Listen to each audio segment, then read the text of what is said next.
Hello everyone, this is Amit Pawar from power with in psychology. और आज हम लोग बातचीत करने वाले हैं मेरी जर्नी के बारे में। वो जर्नी जिसके थ्रू मैंने दिल्ली यूनिवर्सिटी का पीएचडी इन साइकोलॉजी का एंट्रेंस एग्ज़ाम क्रैक किया था, और किस तरीके के चैलेंजेस थे, किस तरीके की अपॉर्चुनिटीज़ थी, किस तरीके से पढ़ा जाना चाहिए, किस तरीके से सिलेबस को देखा जाना चाहिए, स्टडी मटेरियल क्या यूज़ करा जाना चाहिए, टेस्ट सीरीज़ कहाँ से अटेम्प्ट करें, ये सारे के सारे क्वेश्चंस के आज हम कोशिश करेंगे कि इस वीडियो के थ्रू, मेरी जर्नी के थ्रू और जो मेरे एक्सपीरियंसेस हैं इस एंट्रेंस एग्ज़ाम के अराउंड, उसके थ्रू हम इन सारे क्वेश्चंस को आंसर करने का प्रयास करेंगे। तो सबसे पहली चीज़ कि जब मैंने अपना दिल्ली यूनिवर्सिटी का एंट्रेंस एग्ज़ाम दिया था तो वो मेरे मास्टर्स के जस्ट बाद था, और मेरे पास में कोई और तरीका नहीं था एंट्रेंस एग्ज़ाम को अवॉइड करने का। सो यूजुअली सभी जगह पीएचडी इन साइकोलॉजी के एंट्रेंस एग्ज़ाम्स में अगर आप गवर्नमेंट इंस्टीट्यूशंस का स्ट्रक्चर देखेंगे तो दो तरीके से एडमिशन होता है। आपका पहला तरीका होता है बेसिकली डायरेक्ट एडमिशन या मेरिट का। तो आइए थोड़े से कुछ पॉइंट्स ले लेते हैं, हम लोग उन चीज़ों पे डिस्कस करते हैं। ये वाले पॉइंट्स हम बाद में देखेंगे। एक सिंपल सी चीज़ लेते हैं कि जब भी हम लोग इंडिया में पीएचडी की बातचीत करते हैं तो पीएचडी का जो एडमिशन प्रोसेस है, उस एडमिशन प्रोसेस में एक हिस्सा तो जाता है आपका डायरेक्ट को, और दूसरा हिस्सा जाता है एंट्रेंस एग्ज़ाम को। तो डायरेक्ट की अगर हम बात करें तो डायरेक्ट एडमिशन के लिए वो लोग एलिजिबल होते हैं जिन लोगों के पास में नेट, जेआरएफ,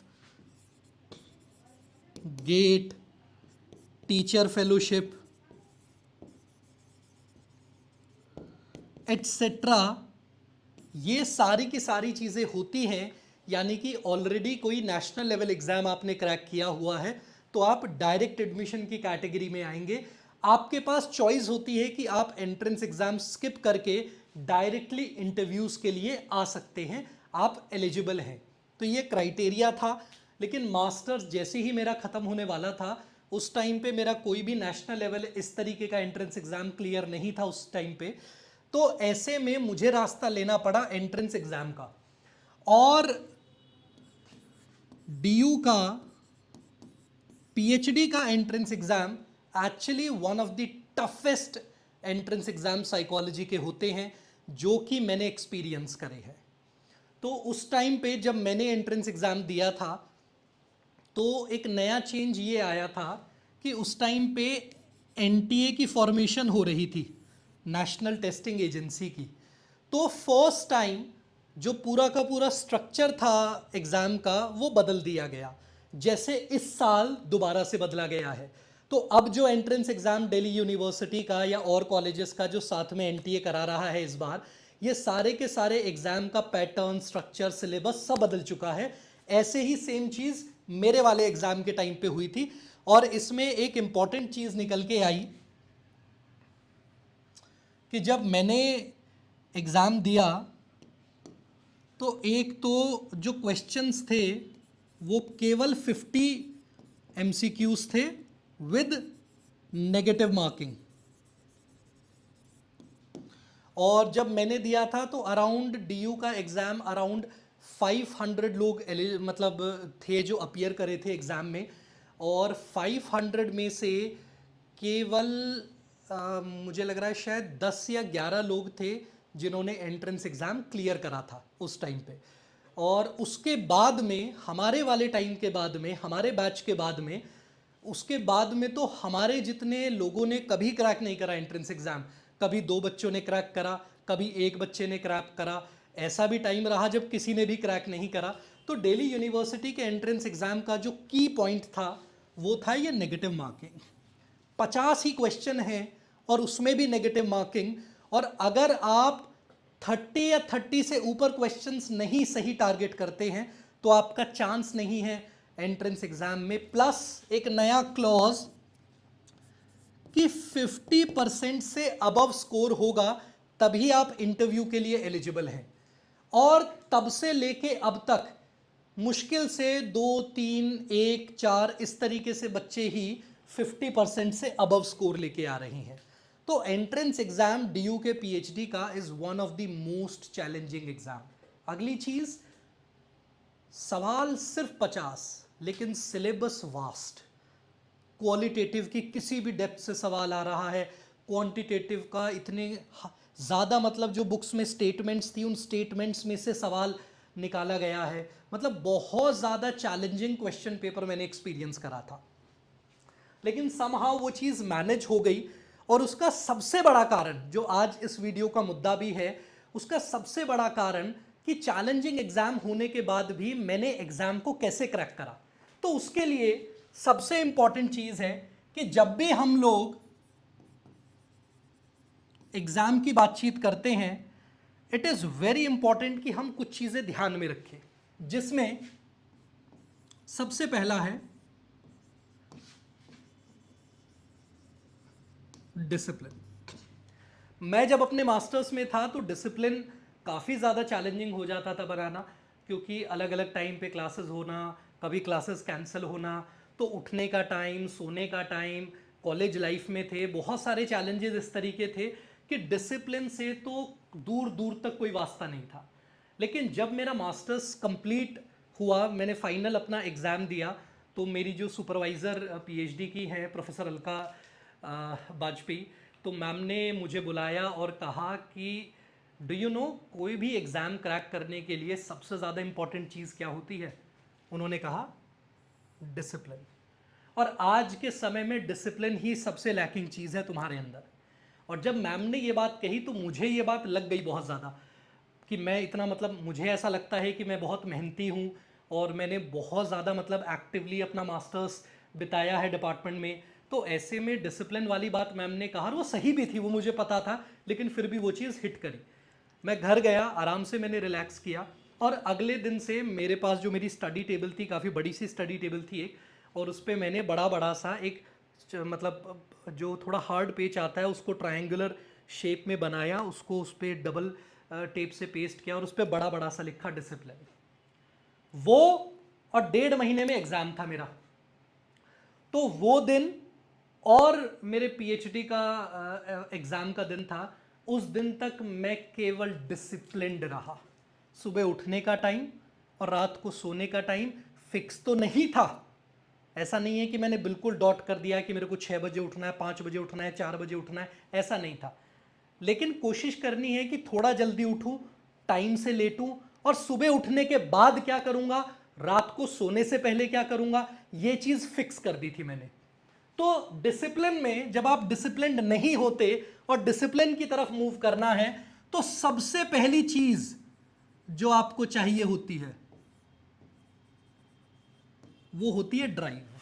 कोई बात लगे, आप मोटिवेटेड हो या आप पैशनेट हो पीएचडी परस्यू करने के लिए, और कुछ बच्चों में डिसिप्लिन नेचुरली आ जाता है, तो बहुत अच्छी बात है। तो अपनी ड्राइव को ढूंढना बहुत ज़रूरी चीज़ है।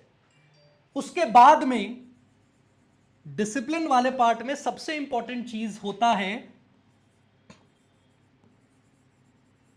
शेड्यूल या रूटीन। यहां शेड्यूल और रूटीन से मेरा मतलब टाइम टेबल नहीं है। इट्स नॉट पॉसिबल कि आप टाइम टेबल फॉलो नहीं करते थे और अब अचानक से आप टाइम टेबल फॉलो करने लग जाएंगे, ऐसा नहीं होता है। हर चीज के पीछे बहुत सारे कारण होते हैं और हर चीज के करने के पीछे भी बहुत सारे कारण होते हैं। तो ऐसे केस में एकदम से टाइम टेबल आ जाना हो नहीं सकता। तो ऐसे में क्या करना चाहिए कि 2 रूटीन, मॉर्निंग और नाइट, ये 2 रूटीन को फिक्स कर लो। जैसे मेरा ये होता था कि मैं सुबह उठ गया तो उठने के बाद में मेरा फिक्स था कि अगर मेरे को वॉशरूम भी यूज करना है तो मैं उठने के कम से कम मुझे इतनी देर बैठना है, सिटिंग देनी है अपनी टेबल पे, और उसके बाद ही मैं कोई और काम करूंगा। तो मॉर्निंग रूटीन आपको फिक्स करना होता है। जब आप मॉर्निंग रूटीन फिक्स कर लेते हैं तो धीरे धीरे मोटिवेशन सी आने लगती है थोड़ी सी, फिर नाइट में मैंने क्या किया हुआ था कि जिस टाइम पे भी मेरा पढ़ना होता था, मेरा पढ़ना जिस भी पॉइंट पे एंड हुआ, तो मैं उस टाइम पे पावर विदिन तो था नहीं, तो हम लोगों पे कोई ऐसे स्ट्रक्चर्ड रिसोर्सेज थे नहीं, सब कुछ बिखरा बिखरा होता था, कोई साइकोलॉजी स्पेसिफिकली पढ़ाता नहीं था, चीज़ें बताता नहीं था। मुझे लग रहा है शायद पीएचडी इन साइकोलॉजी की भी मेरी पहली वीडियो थी। नेट जेआरएफ के बारे में साइकोलॉजी के बहुत ज़्यादा स्पेसिफिक जानकारी नहीं थी। तो ऐसी चीज़ों की वजह से बहुत सारे यूट्यूब पे इस तरीके का कंटेंट मुझे ढूंढ ढूंढ के एक अलग प्लेलिस्ट में बनाना पड़ा, जो मेरे एग्जाम पॉइंट ऑफ व्यू से यूजफुल था। तो मैं क्या करता था कि अपने फ्री टाइम में उन वीडियोस को ढूंढ के यूट्यूब पे प्लेलिस्ट में मार्क करता रहता था।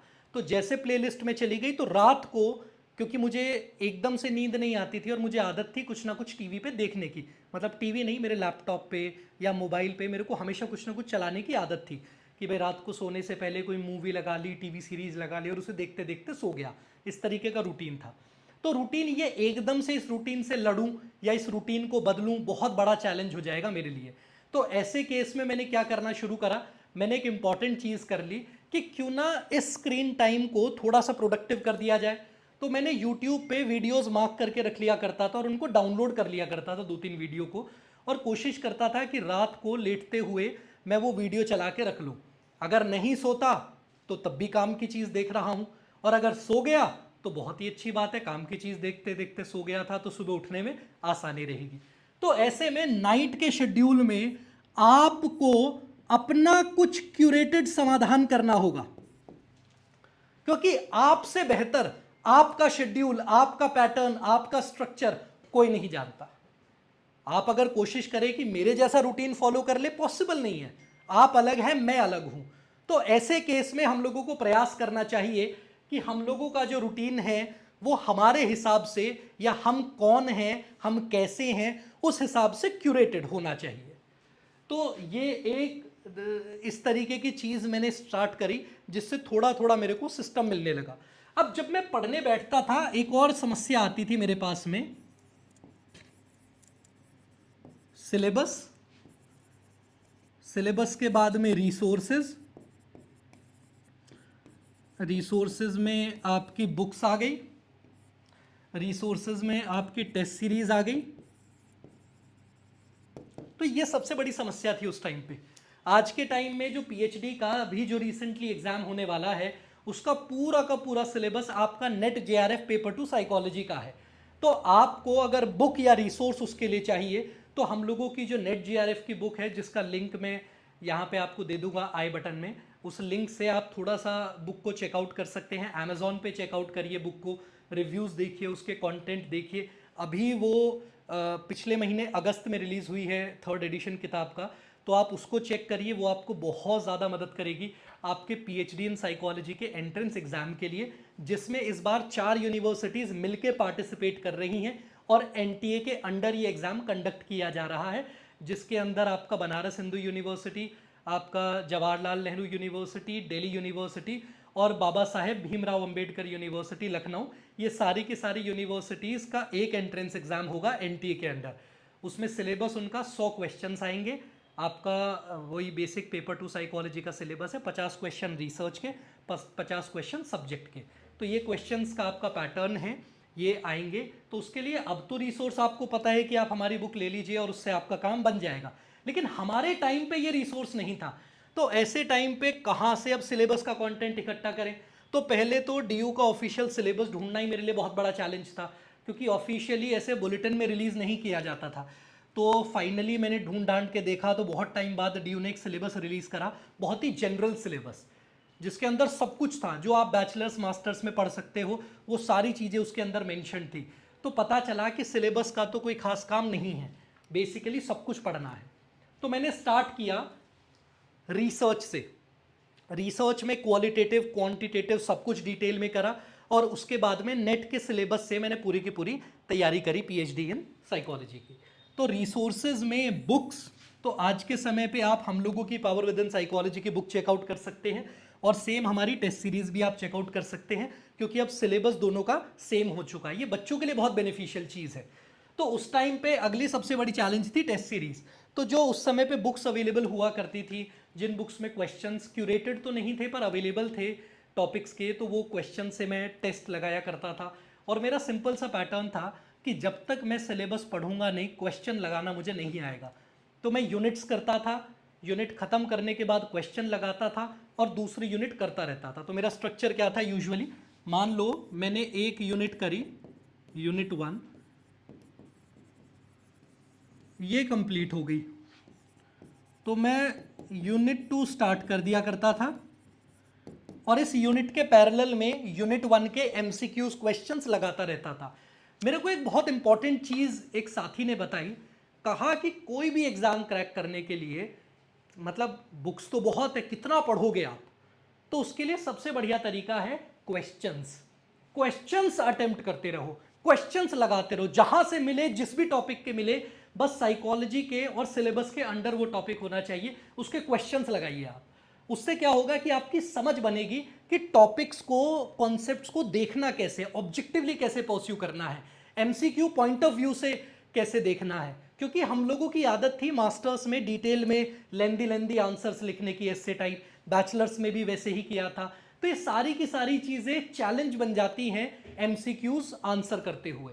तो इसलिए बहुत इंपॉर्टेंट है कि आप क्वेश्चंस जब अटेम्प्ट करें तो क्वेश्चन एक लेंस, एक पर्सपेक्टिव आपका बन जाना चाहिए जिससे आप थ्योरी को देखें, ताकि आपको पता हो कि थ्योरी में इंपॉर्टेंट चीज क्या है, थ्योरी में एक्चुअल में क्या पूछा जा रहा है। आपने मान लो पूरी थ्योरी याद कर ली, लेकिन क्वेश्चन इस चीज पे आता है कि किस साल में ये थ्योरी पूछी गई थी, या मान लो आपने साल भी पता है, नाम भी पता है थ्योरिस्ट का, थ्योरी भी पता है, लेकिन क्वेश्चन क्रिटिसिज्म पे आते हैं कि इस थ्योरी को क्रिटिसाइज क्यों किया जाता है। तो हमें यह पता होना चाहिए कि कॉन्सेप्ट पर किस तरह से सवाल पूछे जाते हैं, और वो तभी पॉसिबल हो सकता है जब हमारे पास एक wide array of curated questions हो। तो तब तो नहीं थे पर अब हैं, तो अब इन क्यूरेटेड क्वेश्चन से देखने का प्रयास करें कि कॉन्सेप्ट्स को कैसे देखा जा सकता है और किस तरीके के कॉन्सेप्ट्स एक टॉपिक के अंदर पढ़े जाने चाहिए। तो ये कुछ इंपॉर्टेंट चीजें एक बहुत बड़ा एलिमेंट बनी मेरे लिए एग्जाम क्रैक करने का। अब लास्ट चीज जो मेरे को सबसे इंपॉर्टेंट लगे, मैं यूजुअली क्या करता था, क्योंकि मैं एग्जाम माइंडसेट में था, तो ये एग्जाम माइंडसेट मेरे हिसाब से ये आपका एक प्राइवेट मेंटल स्पेस होना चाहिए।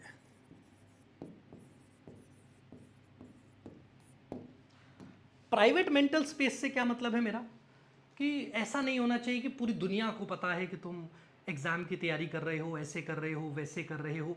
अगर ऐसा हो रहा है, अगर सबको पता है और सब ऐसे कर रहे हैं, तो आपको फिर मेंटली बहुत मजबूत होना पड़ता है, बहुत डेडिकेटेड होना पड़ता है एग्जाम की तरफ, सिलेबस की तरफ, पैटर्न की तरफ, क्वेश्चंस की तरफ, जो स्कोर्स आप एक्सपीरियंस कर रहे हैं उस टाइम पे, उन सब की तरफ बहुत मेंटली मजबूत होना पड़ता है। लेकिन अगर आपको ऐसा लगता है कि आप इन्फ्लुएंस हो सकते हो दूसरे की बातचीत से, या दूसरे का नज़रिया, कही हुई कोई बात, करी हुई कोई बात आपकी परफॉर्मेंस, आपकी चीज़ों पर इम्पैक्ट कर सकती है, तो उसके लिए सबसे बढ़िया तरीका है कि आपकी प्राइवेट जर्नी होनी चाहिए। वैसे सबका डिसीजन अपना है, कुछ लोग पब्लिक भी रखते हैं, कुछ प्राइवेट भी रखते हैं, पब्लिक वाले भी एग्जाम क्रैक करते हैं, प्राइवेट वाले भी एग्जाम क्रैक करते हैं। मैं पर्सनली थोड़ा सा प्राइवेट मेंटल स्पेस वाला व्यक्ति हूँ, इसलिए ये चीज़ मेरे लिए बहुत प्रायोरिटी की है। 10 लोगों को पता हो कि मैं तैयारी कर रहा हूं और 10 लोग मेरे से पूछते रहे तैयारी कैसी चल रही है और क्या हो रहा है, पता उस एग्जाम में ये हुआ था, इस एग्जाम में वो हुआ था, तो वो चीज़ आपकी मेंटल स्पेस को डिस्टर्ब करती है। तो ऐसे में ये जर्नी आपकी खुद की होनी चाहिए, बहुत करीबी लोगों के अलावा बहुत ज़्यादा लोगों को इसके बारे में जानने की ज़रूरत नहीं है। अगर पता है तो फिर आपको उस तरीके से रेडी होना चाहिए कि आप हर चीज़ को पॉजिटिवली कन्वर्ट कर सकें और अपनी प्रिपरेशन में जुटे रहें। तो प्राइवेट मेंटल स्पेस एक बहुत इंपॉर्टेंट चीज़ है। दूसरी, कभी भी कोई काम अगर आता है, मान लो घर वालों ने कहा कि भाई शादी में जाना है, या घर वालों ने कहा कि भाई आज मेहमान आ रहे हैं, और काफ़ी बार हम लोग रिटर्न में ये कहते हैं कि नहीं नहीं मेरा तो एग्ज़ाम है, मैं तो एग्ज़ाम की तैयारी करूंगा या करूंगी, आप मुझे क्यों परेशान करते हो या क्यों ऐसे ले जा रहे हो, मैं डिस्टर्ब होती हूँ, ये वो। और मान लो वो चले गए या आप नहीं गए उनके साथ में और आप घर पे रहे, और मान लो उस दिन आपका मन नहीं था पढ़ने का, तो आपके दिमाग में हमेशा एक गिल्ट फीलिंग आ जाएगी कि यार मैं वहां भी नहीं गया या गई और मैंने पढ़ाई भी नहीं करी। तो ये एक एक्स्ट्रा बैगेज हो गया हमारे ऊपर। तो इससे बढ़िया क्या रहता कि हम चले जाते, और जाने के बाद में मेंटली ध्यान रखो कि भाई आपको एग्जाम के लिए तैयारी करनी है तो ज़्यादा समय वहां ना लगे, और आप टाइम से घर आके और उसके बाद चाहे आधा एक घंटा आप उसके बाद पढ़ लें। लेकिन कोशिश ये करनी चाहिए हमें कि हर जगह बार बार इन शब्दों को नहीं कहना चाहिए कि मैं इस एग्ज़ाम की तैयारी कर रहा हूं, मेरे को टाइम चाहिए, या मेरे को मत बुलाओ, या ये मत करो, या वैसे मत करो, क्योंकि वो चीज़ एक्स्ट्रा बैगेज आपके दिमाग पर हावी कर देती है, जिसकी वजह से प्रिपेयर करने में ही चैलेंजेस आएंगे। तो अगर अपनी प्रिपरेशन के लिए ही सही, अगर कोई बुला रहा है चले जाओ, बस इतना ध्यान रखो कि कितनी देर के लिए जाना चाहिए, एंजॉय करना है, मूवी देखनी है, कहीं बाहर जाना है, दोस्तों के साथ पार्टी करनी है, करो, कोई चीज मत रोको, लेकिन कितनी करनी चाहिए और कब वापस आके पढ़ना चाहिए। क्या ये चीज रेगुलर तो नहीं हो रही है, रोज रोज बाहर जा रहे हो, रोज रोज सेम चीज कर रहे हो और उससे पढ़ाई छूट रही है तो गलत है। लेकिन अगर बीच बीच में कभी कभी जाना पड़ रहा है तो कभी भी एग्जाम प्रिपरेशन को एक बहाना बना के सामने मत रखो, क्योंकि जब आप बहाना बना के उसको सामने रख देते हैं तो कहीं ना कहीं एक मेंटल बैगेज हम लोग ले लेते हैं, और वो बैगेज प्रिपरेशन में ही हमें दिक्कत करता है। तो हम लोग गिल्ट ड्रिवन हो जाते हैं सबकॉन्शियसली। तो इसलिए बहुत ज़्यादा ज़रूरी है कि ये चीज़ें हम लोग ध्यान रखें कि एक तो प्राइवेट मेंटल स्पेस अपना प्रयास करें बनाने का, दूसरा आपका अगर कोई दोस्त साथी साथ में तैयार कर रहा है तो अच्छी बात है, आप उनसे शेयर करें, लर्निंग्स एक्सप्लोर करें, लेकिन इस चीज़ का ध्यान रखें कि वो चीज़ आपको कहीं नेगेटिवली इम्पैक्ट तो नहीं कर रही। तो वो तीसरी चीज़ है, अगर किसी पीयर के साथ आप सीख रहे हो और उसकी वजह से आप पे नेगेटिव इम्पैक्ट पड़ रहा है अपनी प्रिपरेशन पे, तो इट इज़ वेरी इंपॉर्टेंट कि आप उनसे बात करें, इस चीज़ को साझा करें और थोड़ा सा स्पेस दूर बनाएं और अपनी प्रिपरेशन पर फोकस करें। तो इसीलिए आपको अपनी प्रिपरेशन में प्रिपरेशन का भी टाइम निकालना है, फन टाइम, लेजर टाइम भी निकालना है, फैमिली के लिए टाइम भी निकालना है, बेसिकली सब कुछ करना है और साथ में पढ़ाई भी करनी है। तभी बहुत अच्छे से आपकी प्रिपरेशन हो पाती है। अब सबसे इंपॉर्टेंट चीज चौथे नंबर की, जब हम एग्जाम के लिए प्रिपेयर करते हैं तो इट्स वेरी नेचुरल कि हम टेंस्ड हो जाते हैं, स्ट्रेस हम लोग एक्सपीरियंस करते हैं, काफ़ी बार टॉपिक समझ नहीं आते, काफ़ी बार क्वेश्चंस सॉल्व नहीं होते। मैं ऑनेस्टली बताऊं तो जब मैं अपने मास्टर्स के बाद में पीएचडी के एग्जाम्स की तैयारी कर रहा था तो मैं जब नेट के क्वेश्चंस और सारी चीज़ें अटेम्प्ट करता था तो ओवरऑल काफ़ी बार ऐसा होता था 30% स्कोर आया, काफ़ी बार 40% स्कोर आया, काफ़ी बार 70% स्कोर आया, काफ़ी बार 85% स्कोर आया, 85 आने के बाद फिर दोबारा से 55-60 स्कोर आ गया। तो ये जो फ्लक्चुएशन होती है स्कोर की, आपको ये ध्यान रखना है कि ये फ्लक्चुएशन आपके प्रिपरेशन स्कोर की है। ये स्कोर मैटर नहीं करेगा आपके एग्जाम क्रैक करने को, लेकिन ये स्कोर आने के बाद में जो सवाल गलत थे वो कैसे सही होंगे, क्यों गलत हुए, और जो सही हुए हैं वो क्यों सही हुए, इस चीज के लिए वापस जाओ और सेम क्वेश्चन सेट्स को बार बार बार बार प्रैक्टिस करिए। तो यही सबसे इंपॉर्टेंट चीज है आपके एंट्रेंस एग्जाम के लिए। तो मेरी, अगर मैं अपनी पीएचडी की जर्नी की बात करूं तो मेरा एंट्रेंस एग्जाम की प्रिपरेशन की जर्नी बहुत अच्छी रही थी, बहुत पॉजिटिव थी, और चैलेंजिंग तो होती ही होती है, क्योंकि मैं ये मानता हूँ पढ़ने से लेके कोई भी काम आप कितना ही एंजॉय कर रहे हो चैलेंजिंग होता है। उसके लिए सबसे बढ़िया अस्त्र है डिसिप्लिन। आप डिसिप्लिन ले आओ, सारी चीज़ें सॉर्ट होना शुरू हो जाती हैं। और डिसिप्लिन लाने के लिए जैसे हमने बातचीत करी थी, रूटीन, मॉर्निंग रूटीन और आपका नाइट रूटीन, ये आप फिक्स कर लो तो धीरे धीरे सारी की सारी चीज़ें स्ट्रीमलाइन हो जाती है।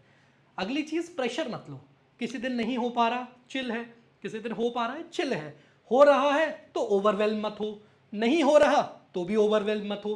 कोशिश करो कि मेंटल स्टेट भी डिसिप्लिन्ड रहे, और अगर फ्लक्चुएशंस आ रही हैं तो उसको समझो, किसी से बात करो, बर्डन लग रहा है तो भी किसी से बात करो, चाहे आपका दोस्त हो, साथी हो, साइकोलॉजिस्ट हो, काउंसलर हो, किसी से ज़रूर बात करें प्रिपरेशन के दौरान में, क्योंकि preparation is a challenging journey और अकेले लेने में काफ़ी बार संघर्ष होता है।